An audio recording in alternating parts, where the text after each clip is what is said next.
ചലച്ചിത്ര മിമിക്രി താരം കലാഭവൻ നവാസ് അന്തരിച്ചു. 51 വയസ്സായിരുന്നു. ചോറ്റാനിക്കരയിലെ ഹോട്ടൽ മുറിയിൽ മരിച്ച നിലയിൽ കണ്ടെത്തുകയായിരുന്നു. ഹോട്ടൽ ജീവനക്കാർ വാതിൽ തുറന്ന് അകത്ത് കയറിയപ്പോൾ നവാസ് നിലത്ത് കിടക്കുന്ന നിലയിലായിരുന്നു. പ്രകമ്പനം എന്ന സിനിമയുടെ ചിത്രീകരണവുമായി ബന്ധപ്പെട്ടാണ് അദ്ദേഹം ചോറ്റാനിക്കരയിൽ എത്തിയത്. സിനിമയുടെ ചിത്രീകരണം ചോറ്റാനിക്കരയിൽ പുരോഗമിക്കുകയായിരുന്നു. നവാസിന്റെ ഷെഡ്യൂൾ പൂർത്തിയായതിനു ശേഷം വീട്ടിലേക്ക് മടങ്ങാനിരിക്കെയാണ് അദ്ദേഹത്തിന്റെ മരണവാർത്ത പുറത്തുവന്നത്. മിമിക്രി വേദികളിലൂടെയാണ് നവാസ് മലയാളികൾക്ക് സുപരിചിതനാകുന്നത്. കലാഭവൻ മിമിക്രി ട്രൂപ്പിൽ അംഗമായിരുന്നു.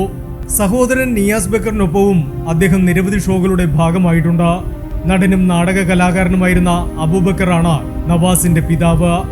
1995 ചൈതന്യം എന്ന ചിത്രത്തിലൂടെയാണ് സിനിമയിൽ അരങ്ങേറ്റം കുറിക്കുന്നത്.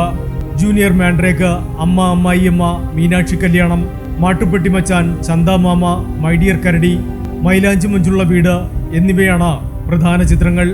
ഡിറ്റക്റ്റീവ് ഉജ്ജ്വലനാണ് നവാസിന്റേതായി അവസാനമായി തിയേറ്ററിലെത്തിയ ചിത്രം.